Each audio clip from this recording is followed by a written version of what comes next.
Assalamualaikum warahmatullahi wabarakatuh. Saya Lintang, Pratama Diwangga, mahasiswa Teknik Sipil, rank B2.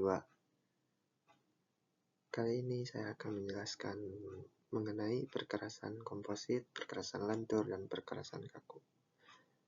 Saya juga akan menguraikan setiap tahapan, mulai dari persiapan hingga finishing, serta menyoroti keunggulan dan kekurangan masing-masing jenis perkerasannya. Oleh karena itu, mohon perhatikan ya. Oke, perkerasan komposit. Yang pertama, tahapannya itu adalah curing dan sambungan. Perkerasan komposit ini menggabungkan kekuatan beton dengan fleksibilitas aspal.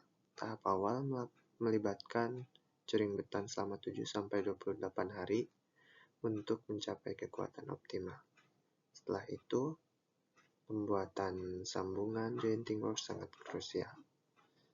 Nah, untuk curing beton ini harus dirawat selama 7-28 hari agar mencapai kekuatan optimal. Proses ini memastikan beton mengeras dengan baik dan mengurangi risiko retak. Kemudian pembuatan sambungan.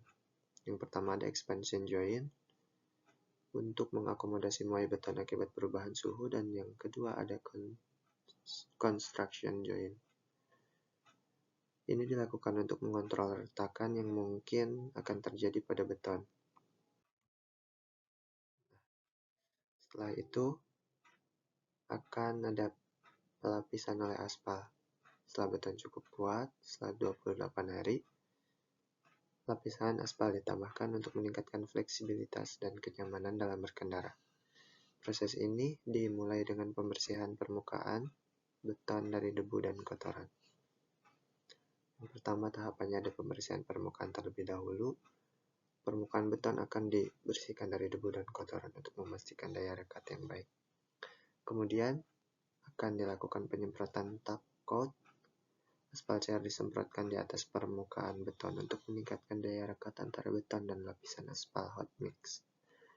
Kemudian ada penghamparan aspal hot mix. Aspal dipanaskan dan dihamparkan menggunakan finisher. Diikuti pemadatan awal dengan roller besi dan pemadatan akhir dengan roller karet. Dan yang terakhir adalah finishing dan pengujian. Dalam tahapan ini ada beberapa hal yang dilakukan. Yang pertama, pemeriksaan ketebalan, kepadatan, dan kerataan permukaan aspal untuk memastikan kualitas jalan itu baik atau tidak. Jika tidak, akan dilakukan kembali pengaspalan supaya hasilnya maksimal. Selanjutnya, ada tahapan finishing dan serah terima. Tahap akhir proyek perkerasan komposit melibatkan pekerjaan finishing dan serah terima jalan. Hal ini memastikan jalan supaya siap digunakan dan memenuhi standar keselamatan serta fungsionalitas. Dalam tahapan finishing ini ada beberapa hal yang dilakukan. Yang pertama adalah pekerjaan finishing dan marking. Pekerjaan ini meliputi pembuatan bahu jalan dan drainase permanen, kemudian pengecatan marka jalan, serta pemasangan rambu-rambu dan perlengkapan jalan lainnya. Kemudian pembersihan area proyek. Ketika proyek selesai, area harus dibersihkan dari sisa material dan alat berat untuk memastikan keamanan dan kebersihan lingkungan, serta memastikan bahwa jalan dapat digunakan dengan baik. Dan yang terakhir adalah pemeriksaan akhir dan serah terima. Pemeriksaan akhir ini dilakukan untuk memastikan jalan untuk siap digunakan setelah aspal cukup dan dapat menanggung beban yang ada di jalan tersebut. Nah, kemudian untuk perkerasan komposit sendiri ini memiliki beberapa keunggulan. Dalam keunggulan perkerasan komposit ada beberapa yang ditawarkan ada untuk mengurangi retak reflektif, kenyamanan berkendara, lebih tahan lama, kemudian fleksibilitas dan kekuatan. Untuk mengurangi retak reflektif, lapisan aspal pada perkerasan komposit dapat membantu mengurangi retak reflektif yang sering terjadi pada perkerasan beton ini. Kemudian lapisan aspal juga dapat menambah kenyamanan ketika berkendara dengan permukaan yang lebih halus. Kemudian dengan adanya kombinasi beton dan aspal yang ada pada perkerasan komposit ini dapat menghasilkan perkerasan yang lebih lama dibanding perkerasan lentur biasa. Dan yang terakhir, perkerasan komposit ini memadukan fleksibilitas aspal dengan kekuatan dari beton untuk jalan atau lalu lintas yang berat. Kemudian perkerasan lentur atau flexible pavement. Perkerasan lentur ini adalah jenis perkerasan jalan yang menggunakan aspal sebagai bahan pengikat utamanya.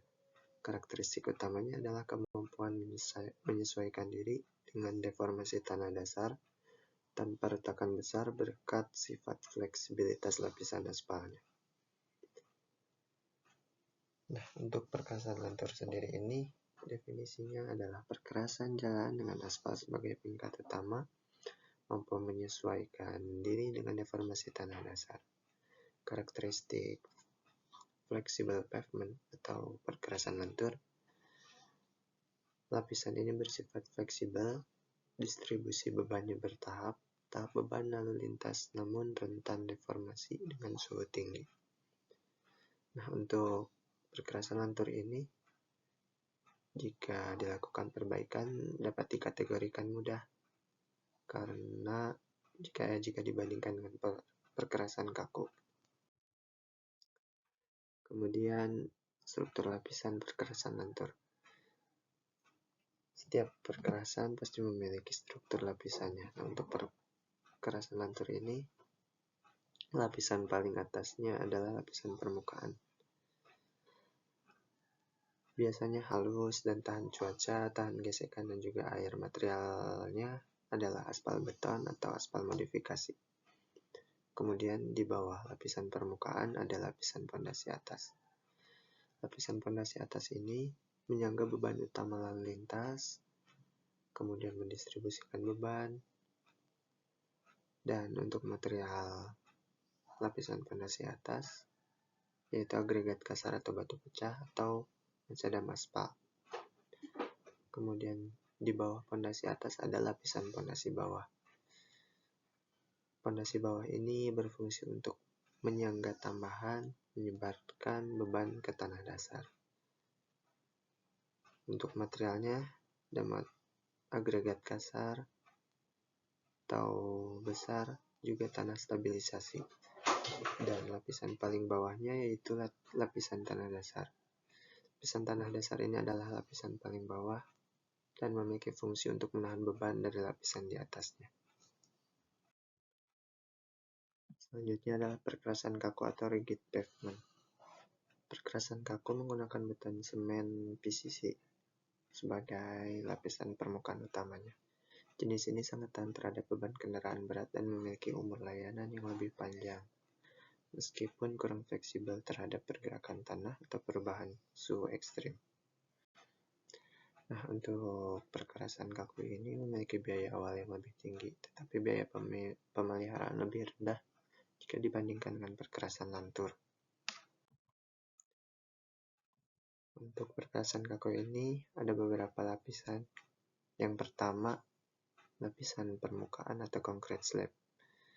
Lapisan permukaan ini merupakan lapisan paling atas, yang paling kuat dan paling tahan lama, dan digunakan untuk mendukung beban kendaraan dan memberikan daya gesek. Nah, untuk material sendiri yaitu beton semen Portland atau PCC, atau bisa juga beton bertulang. Di bawah lapisan permukaan ada lapisan dasar. Lapisan dasar ini berfungsi sebagai penyangga tambahan, mendistribusikan beban dan mengurangi tegangan pada beton. Material yang digunakan adalah agregat batu pecah atau lin concrete. Kemudian di bawah lapisan dasar ada lapisan subbase. Tapi ini bersifat opsional. Lapisan ini diadakan untuk memperkuat daya dukung tanah dasar dan mencegah naiknya air tanah atau pumping effect. Material yang digunakan yaitu agregat bergradasi kasar atau pasir tanah berstabilisasi. Dan lapisan paling bawahnya yaitu lapisan tanah dasar atau subgrade. Lapisan paling bawah mendukung seluruh struktur perkerasan. Perbaikan akan diperlukan jika daya dukung rendah. Mungkin itu saja yang dapat disampaikan. Mohon maaf apabila ada kekurangan. Wabillahi taufiq wal hidayah. Wassalamualaikum warahmatullahi wabarakatuh.